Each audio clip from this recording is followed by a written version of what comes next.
Hey mga ka-trackers, magandang buhay po.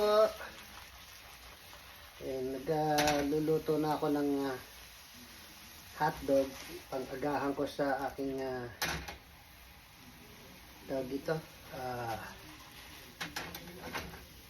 sa biyahe. Actually, nakaluto na rin ako ng konting init lang, kumbaga mild lang. Para pagka umaga, iinit ko na lang sa microwave. Tapos nagluluto na rin ako ng corn soup.